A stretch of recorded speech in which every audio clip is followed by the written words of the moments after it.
Welcome back to my YouTube channel. So art and culture ಈ ಒಂದು PT 365 vision IAS ಒಂದು ಕ್ಲಾಸಸ್ದೊಂದು trial ಮಾಡ್ಬೇಕು ಅಂದ್ಕೊಂಡೇನಿ. So PT 365 current ಅಫೇರ್ಸ್ನ ಯಾರೆಲ್ಲ UPSC ಒಂದು ಪ್ರಿಲಿಮಿನರಿ ಪರೀಕ್ಷೆ ಜಸ್ಟ್ 1 ಮಂತ್ ಉಳ್ದದ, ಯಾರೆಲ್ಲ ಇನ್ನೂವರೆಗೂ ತಯಾರಿ ಮಾಡಿಲ್ಲ ಅವ್ರಿಗೆ ಕರೆಂಟ್ ಅಫೇರ್ಸ್ಗೆ ಹೆಲ್ಪ್ ಆಗ್ತದೆ, ಆ್ಯಂಡ್ ಯಾರೆಲ್ಲ ಮಾಡಿರಿ ಅವರಿಗೆ ರಿವಿಷನ್ ಥರ ಹೆಲ್ಪ್ ಆಗ್ತದೆ. ಸೊ ಇದೊಂದು ಟ್ರೈ ಮಾಡ್ತೀನಿ. ಇದಕ್ಕೆ ಒಳ್ಳೆ ರೆಸ್ಪಾನ್ಸ್ ಸಿಕ್ಕರೆ ಇದೇ ಥರ PT 365 ಎಲ್ಲ ಸಬ್ಜೆಕ್ಟ್ದೂ ಪಾರ್ಟ್ 1 ಪಾರ್ಟ್ 2 ಮಾಡ್ತೀನಿ. ಸೊ ದ್ಯಾಟ್ ಕಡಿಮೆ ಟೈಮ್ ಒಳಗೆ ನಿಮ್ಮ ಒಂದು ಕರೆಂಟ್ ಅಫೇರ್ಸು ಕರೆಂಟ್ ಅಫೇರ್ಸ್ ಏನದಲ್ಲ ಭಾಳ ಇಂಪಾರ್ಟೆಂಟ್ ಆಗ್ತದೆ. ಕೆಲವು ಸಲ ಏನಾಗ್ತೈತೆ ಅಂದ್ರೆ ಕರೆಂಟ್ ಅಫೇರ್ಸ್ ಕವರ್ ಆಗಿರಂಗಿಲ್ಲ ಅಥವಾ ರಿವಿಷನ್ ಮಾಡೋಕೆ ಆಗಿರಂಗಿಲ್ಲ. ಅಂಥ ಟೈಮ್ ಒಳಗೆ ನಿಮ್ಗೆ ಹೆಲ್ಪ್ ಆಗ್ತೈತೆ ಅನ್ಕೋತೀನಿ. ಸೊ ಇದು ವಿಸನದ್ದು PT 365. Sites, monuments and temples, 44th UNESCO World Heritage Site in India. And current affairs part ಏನೇನು ಅದಾವಲ್ಲ ಇದನ್ನೆಲ್ಲ ಆಲ್ಮೋಸ್ಟ್ ಇಂಗ್ಲೀಷ್ ಒಳಗನೆ ನೆನ್ಪಿಟ್ಕೊಳಕ್ಕೆ ಟ್ರೈ ಮಾಡಿರಿ. ಪ್ರಿಲಿಮಿನರಿ ಪರೀಕ್ಷೆ ನಿಮ್ಮದು ಇಂಗ್ಲೀಷ್ ಮತ್ತು ಹಿಂದಿ ಒಳಗೆ ಕ್ವಶನ್ ಪೇಪರ್ ಇರ್ತದೆ. ಹೀಗಾಗಿ Maratha Military Landscapes of India, 12 ports has been added to the UNESCO World Heritage List as the 44th site from India. So Maratha military landscapes of India ಏನು 12 ports included ಅದಾವ ಅದ್ರೊಳಗೆ. So ಇದು ಯುನೆಸ್ಕೋದು world heritage list ಒಳಗೆ 44ನೇ site ಐತಿ ಇಂಡಿಯಾದ. So ಇವಾಗ Maratha military landscape ಬಗ್ಗೆ ನೋಡೋದಾದಂದ್ರೆ States of Maharashtra ಒಳಗೆ 11 ಪೋರ್ಟ್ಸ್ ಅದಾವು, ತಮಿಳುನಾಡು ಒಳಗೆ 1 ಪೋರ್ಟ್ ಅದ. ಸೊ ಇಲ್ಲಿ ಸಮ್ವೇರ್ ನೀವು ಏನಾರು ಓದಿರ್ಲಿಲ್ಲ ಅಂದ್ರೆ ಕನ್ಫ್ಯೂಷನ್ ಆಗ್ತದ. ಮಹಾರಾಷ್ಟ್ರ ಒಳಗೆ 11 ಅದಾವ ಅಂದ್ರೆ ತಮಿಳುನಾಡು ಒಳಗೆ ಇನ್ನೊಂದು ಹೆಂಗೆ ಇರ್ತದ. ಸೊ ಹೀಗಾಗಿ ತಮಿಳುನಾಡು ಮಹಾರಾಷ್ಟ್ರ 2 ಸ್ಟೇಟ್ನ ನೀವು ನೆನ್ಪಿಟ್ಕೋಬೇಕಾಗ್ತದ. ಮಹಾರಾಷ್ಟ್ರ ಈಸಿಲಿ ನೆನ್ಪುಳಿತದ, ಯಾಕಂದ್ರೆ ಮರಾಠರ ಒಂದು ರೋಲ್ ನಡೆದಿದ್ದು ಮಹಾರಾಷ್ಟ್ರ ಒಳಗೆ. ಬಟ್ ತಮಿಳುನಾಡು ಅಂದಾಗ ಕನ್ಫ್ಯೂಷನ್ ಆಗೋ ಚಾನ್ಸ್ ಐತಿ.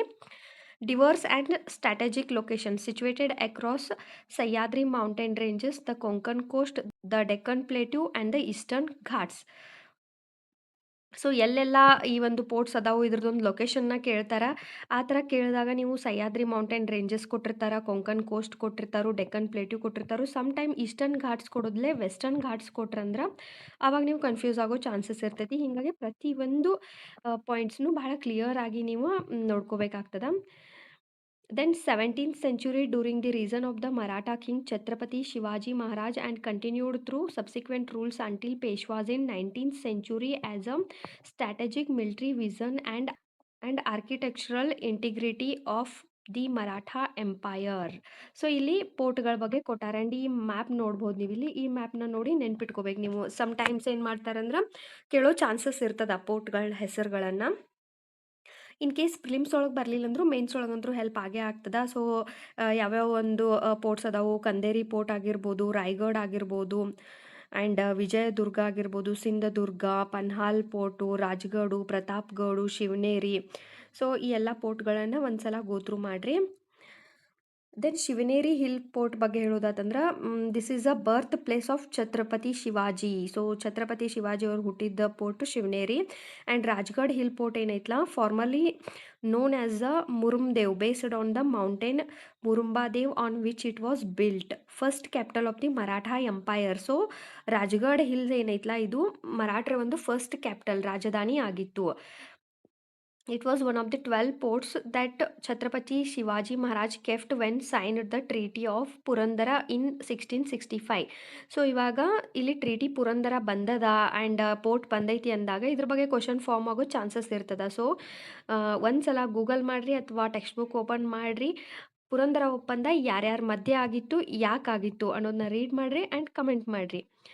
ಯಾಕಂದ್ರೆ ಕ್ವಶನ್ ಇದೇ ಥರ ಬರ್ತಾವಂದ್ರೆ ಒಂದು ಕರೆಂಟ್ ಅಫೇರ್ಸ್ ಒಳಗೆ ಬೇರೆನ ಟಾಪಿಕ್ ಇರ್ತೈತಿ, ಬಟ್ ಅದ್ರ ಇನ್ ಡೆಪ್ತ್ ಒಳಗಿರುವಂಥ ಕ್ವಶನ್ಗಳು ಜಾಸ್ತಿ ಫಾರ್ಮ್ ಆಗ್ತಿರ್ತಾವ. ಹಿಂಗಾಗಿ ಸೊ ಪುರಂದರ ಒಪ್ಪಂದ ಬಗ್ಗೆ ಸ್ಟಡಿ ಮಾಡ್ಕೊಡ್ರಿ. And Raigad hill fort selected by Chhatrapati Shivaji for his second capital. So second capital Shivaji select ಮಾಡ್ಕೊಂಡಿದ್ದು ಯಾವುದಂದ್ರೆ Raigad hill ಪೋರ್ಟ.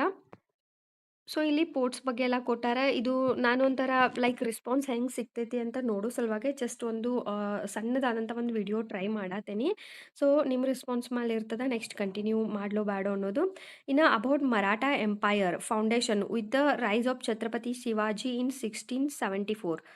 Carved out of independent Maratha kingdom from various Deccan states in the 17th century, it's dominated a large portion of India during the 17th and 18th century. So ಡೇಟುಗಳು ಮತ್ತು century ನೆನ್ಪಿಟ್ಕೋಬೇಕಾಗ್ತದ. Capitals ಯಾವ್ಯಾವ ಇದ್ದು ಅಂತ ನೋಡೋದಾದ್ರೆ Raigad fort, ಗಿಂಗಿ, Satara and Pune. Speak the Maratha empire extended from Peshawar in the north to Thanjavur in the south. So ಈ point ನಿಮಗೆ ನೆನ್ಪಿಟ್ಕೋಬೇಕಾಗ್ತದ. ಪೇಶಾವರದಿಂದ ನಾರ್ತ್ ಒಳಗಿನ ಪೇಶಾವರಿಂದ ಸೌತ್ ಒಳಗಿನ ತಂಜಾವೂರುವರೆಗೂ ಒಂದು ಎಂಪೈರ್ ಇವ್ರದ್ದು ಎಕ್ಸ್ಟೆಂಡ್ ಆಗಿತ್ತು. Administration known as a Ashtapradhan. So ಇದು ನಿಮಗೆ ಈವನ್ KPSC ಪರೀಕ್ಷೆಗಳೇನು ನಡೀತಾವಲ್ಲ ಅವಾಗೂ ಹೆಲ್ಪ್ ಆಗ್ಬೋದು. ಮರಾಠರ ಒಂದು ಅಡ್ಮಿನಿಸ್ಟ್ರೇಷನ್ಗೆ ಆಡಳಿತವನ್ನು ಏನಂತ ಕರಿತಿದ್ರು ಅಂದ್ರೆ Ashtapradhan. And it was formed by Shivaji.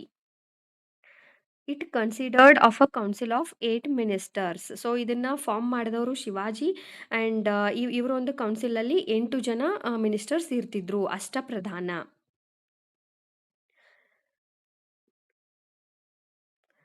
ಇನ್ನು ರೆವಿನ್ಯೂ ಪಾಲಿಸಿ ಬಗ್ಗೆ ಕ್ವಶನ್ಸ್ ಫಾರ್ಮ್ ಆಗ್ತಿರ್ತಾವ. Sardeshmukhi 10% tax imposed upon revenues of the entire Maratha kingdom. Sardeshmukhi 10% and chauth 1/4 of the total revenue from the neighbouring chieftains whose territories did not form a part of the Maratha Empire. Decline with the defeat of Third Battle of Panipat with Ahmad Shah Abdali 1761 and 3 Anglo-Maratha wars. So ಇವರ ಒಂದು decline ಯಾವ ಥರ ಆಯಿತು ಅಂತಂದ್ರೆ ಮೂರನೇ ಪಾನಿಪತ್ ಕದನ ಅಹಮದ್ ಶಾ ಅಬ್ದಾಲಿ ಜೊತೆ ಆಗ್ತದ 1761 ಆ್ಯಂಡ್ 3 ಆಂಗ್ಲೋ ಮರಾಠ ಯುದ್ಧಗಳೇನಾಗ್ತಾವಲ್ಲ ಅದರ ನಂತರ ಇವರ ಒಂದು ಸಾಮ್ರಾಜ್ಯ ಒಂದು ಅವನತಿ ಕಡೆಗೆ ಹೋಗ್ತದ. ಇನ್ನು ಯುನೆಸ್ಕೋ ವರ್ಲ್ಡ್ ಹೆರಿಟೇಜ್ ಸೈಟ್ ಬಗ್ಗೆ ಒಂದು ಡಿಟೇಲ್ ಇಲ್ಲಿ ಇನ್ಫಾರ್ಮೇಷನ್ನ ಕೊಟ್ಟಾರ. ಸೊ ನಿಮ್ಗೆ ಈ ಥರದ ವಿಡಿಯೋಸ್ ಬೇಕು ಅಂತಂದ್ರೆ ದಯವಿಟ್ಟು ಕಮೆಂಟ್ ಮಾಡಿರಿ. ನೆಕ್ಸ್ಟ್ ನಾ ಟ್ರೈ ಮಾಡ್ತೇನೆ. ಅಟ್ಲೀಸ್ಟ್ ಒಂದು 2-3 ಪಾರ್ಟ್ ಒಳಗೆ ಆರ್ಟ್ ಆ್ಯಂಡ್ ಕಲ್ಚರು, 2-3 ಪಾರ್ಟ್ ಒಳಗೆ ಪಾಲಿಟಿ ಈ ಥರ ಎಲ್ಲನೂ ಕವರ್ ಮಾಡಿ ಕೊಡಲಿಕ್ಕೆ. Thank you for watching.